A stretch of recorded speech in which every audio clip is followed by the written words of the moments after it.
Hey everyone! I know this is a weird camera angle. I'm sitting at my desk that I normally film on, but this is the Michael's cart that's right next to the desk and actually in front of this pull-out drawer system from IKEA. And this is actually a wardrobe system. So I have my Cricut and my Scan and Cut, which is on this drawer right here. I can pull it out to use you can see the Scan and Cut right here. I can pull it out to use it. So that's how I have my machine stored. But between my desk, which is right here, and those pull-out drawers, I have I think is this the Lexington card? I don't know the names, but this is the long, narrow one that has 3 shelves in it. And it's like I said, it's long and narrow. So I've created the lighting grid storage for my Sketchmarker Pro brush, Sketchmarker Brush Pro, I think is that what they call them? Yeah, for these markers that I shared on a haul. I'm going to start organizing them into the grid. This grid is lighting grid that you can get at Lowe's or Home Depot at the builder's store. At Lowe's, it was in the ceiling tile section, and it's just lighting grid made from plastic, and it's a huge sheet. The sheet is like $17 and change. And I actually had some from the previous one I did for my Copics, which I don't use because it pops the marker lids off. But these don't do that. So if you could see here, I just dropped my marker down in there. I'll zoom in because I can. I just popped it down in there and you can pick them out without having to worry about the caps because the diameter of the sketch marker is smaller than the square grid there. And there's 2 layers of this grid, and I used really long bolts. You could see one right there. There's 4 bolts in one in each corner, and there are nuts and washers holding the grids in place. So I chose to put the grid kind of almost at the level of the cart base so that I wouldn't run into that at all. And the actual markers sit higher up than the actual end of the bolt. The bolts are kind of long. You can see them sticking up above the grid, but the actual markers are taller than that where that bolt's sticking out at. And I believe what I did was it's 17 squares of the grid deep by 27 across. And that's plenty of grid squares for the 448 sketch markers that there are out there. There's not even 448 yet, so it's just the 400 I think is what they have out there available. And I don't have all 400 yet. So I'm going to start organizing them by the chart here. This is the chart that you can download from Marker Universe. And because I'm used to the Copic system for ordering my markers, I'm going to use the same color order. So you can see on the Copic color chart, it goes from the blue violets to the red violet to the red to the orange. I don't believe the sketch marker has a red violet. Do they have a red violet? Yes, they do. They don't have one of these. They don't have. So I'm going to try and follow the same sort of ordering so that my brain is just wired to think of it the same way. So from left to right, I'm going to start with this column here, and then my blues will be towards the end, like the Copic color chart has it. I know it's kind of weird, but that's just how I think about it. I do use the hex chart when I'm choosing colors, but when I'm looking for my markers, I use the Copic ordering. So I kind of look for the markers like these colors here on the left-hand side. So I want to kind of do the same thing with the sketch markers. and of course in the same sort of number order. So hopefully I can do that. And there should be extra slots too, because like I said, this grid is going to be able to hold the whole set plus some extras.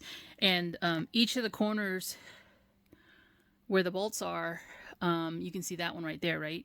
So that one takes the corner slot plus the 2 adjacent grids right next to it. So I can even keep those. You can't put a marker in those, in other words. And that's fine, because like I said, there's still plenty of room for all the markers in the set for that reason.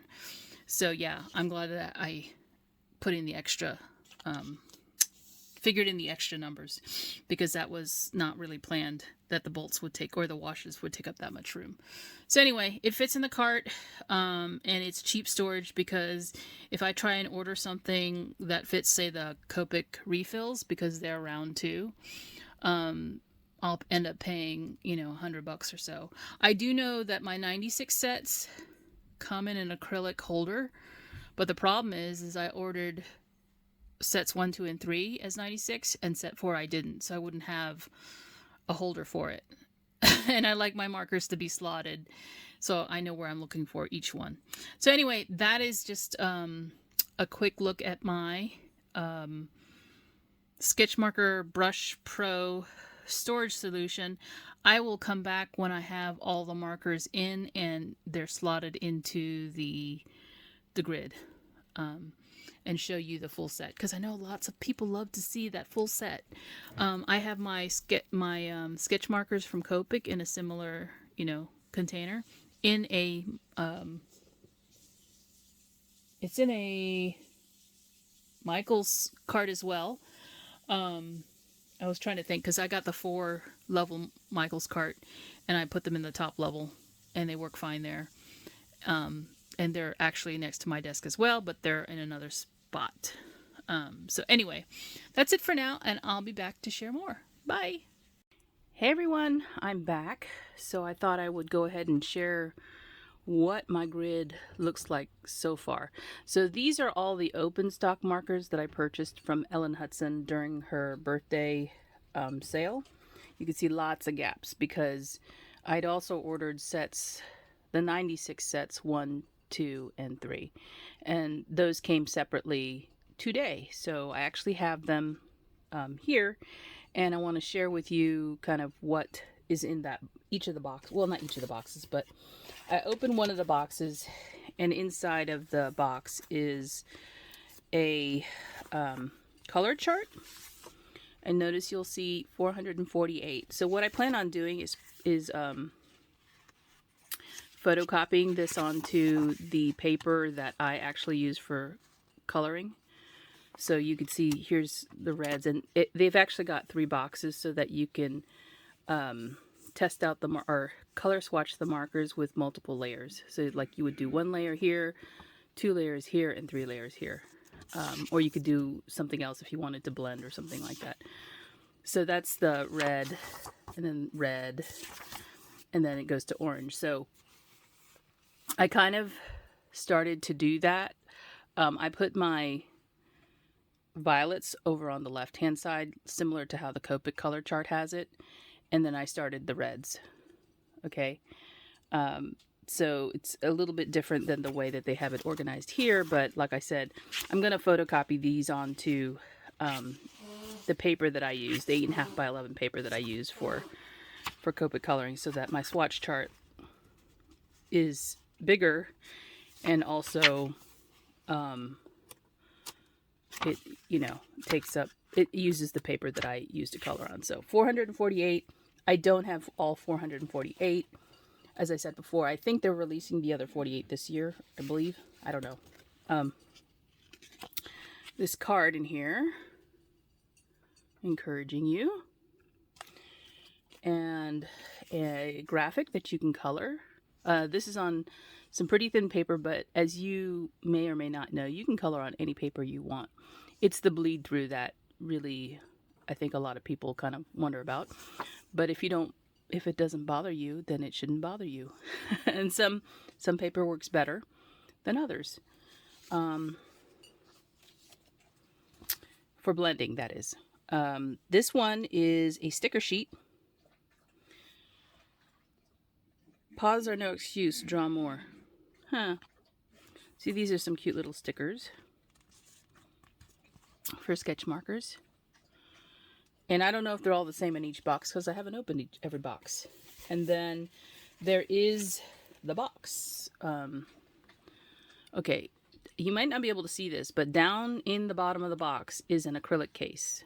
Okay, so they do come in acrylic case for each of the 96 sets. But as you know, I like my markers slotted into a space. And these are nice if you have, you know, all the 4 sets. But since I don't, I knew I was going to have a box for the 4 set. And so I went ahead and built my own grid. And I'll use the acrylic cases for storing other things, maybe colored pencils or something like that, because I'll have 3 of them. Or even maybe my Copic refills will fit in there, because I have the old Copic refills that are rectangular. These might be good for that, come to think of it. I'll have to see. And I'll report back to you guys. Now, one of the things that people were, I guess, complaining about is this production issue. Not production issue, but they had said some of the shipments that were sent out caused the rubbing of the box against the top of the lid, caused some of the numbers to be kind of wiped off. You see, that's just the words. That doesn't bother me. But this one, it says Y93. I don't know if the caps are interchangeable. I'm going to try that. It appears that they are. Problem solved. Because the one that had the end rubbed off is now on this side. I don't use the chisel tips all that often. And one side has to face down, right? Because the way I'm storing it. I'm not going to look at the other end, typically. And I know that this is the chisel tip. So I just solved my own problem. This doesn't bother me too much because, again, it's the name of it, not the number that's rubbed off. Because I don't go by the names at all. And this one looks just fine too. So if I were to swap them, that problem again is also solved. So that's just something to think about, because I think folks have been saying, well, why are these cheaper than Copic markers? Well, one of them is because the place where they sacrifice the quality is in the actual making of the barrel of the marker. So they save some money on this. Not that a Copic marker is 100%, because I'll show you one of my Copic markers has this problem all the time. And I think I've replaced the nib on this before. So I don't believe it's the nib. I think it's the cap, where there is oxidation going on. I don't know if you can see it, but there's a glittery looking substance on my marker. I don't use glitter around my markers, so that's not what's causing this. This is caused by the ink oxidizing, I believe. You can see like the little glitter flecks. And you can see lots of ink in there. I clean my markers, and I store this side up. So the other thing you should know is a lot of people talk about, well, you should store your markers horizontally. Copic markers work by capillary flow, not by gravity. So your ink is not traveling to the tip of the marker when it's stored like this. It doesn't work that way in these markers. But, you know, you store them however you want to, whatever works best for you. But I choose to store them like upright like this, and I have for many years. I don't have any issues with the majority of the markers I have. This one is a different issue. I think it's not airtight. I think I need to replace the entire marker. But so just so you know, Copics aren't 100% either. So this issue where the number is rubbing off, I don't know how much it doesn't appear that that's an issue for any of the other 94 markers in this box set that I can see. I haven't opened the other boxes, but presumably I may run into that again. All right, so Ellen Hudson was having a birthday sale. You got a free stamp set with every order, and I placed 3. So I've passed along this free stamp set to others already, because I got 2 extras. And then they also sent me an additional Concord and Ninth. It's a thank you set. I don't think I have this one. I did get another one, which I don't have over here. It's a waffle flower stamp and die set that they sent me. It's a birthday themed with mice pirates. They also sent that as well in addition to this birthday stamp set that they have in their line of stamps. So glad to have those in my stash. And of course the twine. I've gotten this color 3 times now, I think. So I'm going to sit here and organize my markers by color. Like I said, what I did was went ahead and grouped them together. When you get over to the gray side, you're going to see lots of grays because they have more than 4 sets of grays, which is interesting. So as I figure out what to do, I'll come back and show you the finished full grid. Well, it won't be full, but it will be partially full. Mostly full, I should say. So anyway, that's it for now. Thanks for watching. I'll be back. Hey guys, so I am back. I have slotted all of the markers that I currently have now. And you can see there's some gaps in here. And there's a gap right in here. This gap in here actually isn't because of missing markers that I don't have. It's just that I have extra squares in my grid. So I chose to put the gap here between the browns and where the grays start. It is interesting that they have a neutral gray, a warm gray, a toner gray, and a cool gray. That's where Copic kind of sort of covers theirs as well. And then there's this green gray set of 9 and a simple gray set of 9. And I don't exactly know what the equivalent is. Oh, it's interesting. Okay, so they put their simple gray as equivalent to the neutral gray on the Copic scale. And let's see if there's an extra that they... Okay. Let's see. Of course, I don't know if that green gray is something that I will find on the Copic scale anywhere. So there's simple gray and neutral gray are the same. The toner gray is the same. The neutral gray... Oh, okay. Their neutral gray doesn't have a Copic equivalent, apparently. And the green gray doesn't have a Copic equivalent. Those are the 2 that are supposedly new for the Sketchmarker Pro series. So that's the difference with the extra sets of grays that I have. And apparently this chart may not have... This chart that I'm looking at may not have all 448 colors because I counted my markers here. This is 376 markers by this count.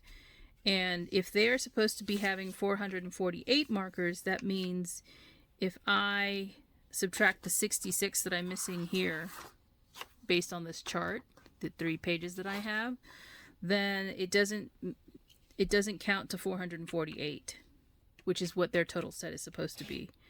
So maybe 8 of them are not appearing on this chart that I have downloaded from the Marker Universe site. I don't know. And I don't know if the book that has the swatch chart has all 448 in it either, because I didn't count the slots in here. I haven't even looked at this too much. So I will, when I do my when I do my color chart, which I have to first get all of these consolidate these all onto single sheets. You know, like I'll do I'll do it in this order. So the violets, the reds, the oranges, the yellows, the greens, the blues, and the blue greens, because the blue greens are over here. It's a little bit strange because the way they did it isn't exactly like the Copic chart or the Copic moniker, which is fine. I know that that's happened. And I did the browns over here. They have their yellows going into the browns on their chart, which is not what I did. I actually, because I think the way, since Copics is what I learned first, I separated my browns out instead of putting them with the yellows, which makes sense too. And then I put all the grays on this side of the, the holder. So you can see that there's gaps in here, and that's because I'm missing quite a few markers. According to my count, or according to a count, if there's total 448, I'm missing 66 plus 14. 66 plus, no, is that right? 448 minus 66 is 382, and I counted 376, so 46, yeah, 46 and, 66 and 8, so that's 74 markers, which is totally fine. It's not like I feel like I have to, go immediately and find out which ones they are. I know which ones from the chart because I marked them. That's how I know I'm missing 66 from this chart, because I marked them and then I counted them up to total them, so I would have some idea. But anyway, I wanted you to see the finished grid. And like I said before, these don't have the problems of the, and I'll try and pull one out. These don't have the problems of the caps falling out because, or the caps falling off, because the markers themselves are smaller than a Copic marker is. The shape seems to be fine, and it fits down into the grid. And I have 2 layers of grid, lighting grid here, that are held together by the bolts that I showed you. If you guys are wondering what it looks like, this is actually the acrylic box that comes in the 96 set. So you can see that if you buy the 96 box set, you will get this inside your box. And it does hold, it has the double layer of the holes. So you would have a marker, going down through and held in place by that bottom cap. It doesn't meet that, where the line is, but there you have, that's how it works in there. And I'm not going to get rid of these. I'm probably going to use these for other, like, pens and, brushes and stuff, because they do have the double holes. And I have plenty of, colored pencils or whatnot that I can organize in here. Actually, I found out, I tested it today. You see how there's like a acrylic piece right in here as a divider. Two of the old Copic refills, the rectangular ones, fit side by side in here. And I don't know how many they'll hold deep, but if you but yeah, so I don't know. I'm probably going to put my refills in here. Because the way I have them stored right now is kind of weird. They're in a box. They're upright in a box, but I'd like to see me use these for something else other than storing them somewhere. So I'll probably use them for my Copic refills. And I have all the refills as well. They're actually at the bottom of this cart, all the way down at the bottom, because there's 3 layers or 3 shelves in this cart. This is the top shelf.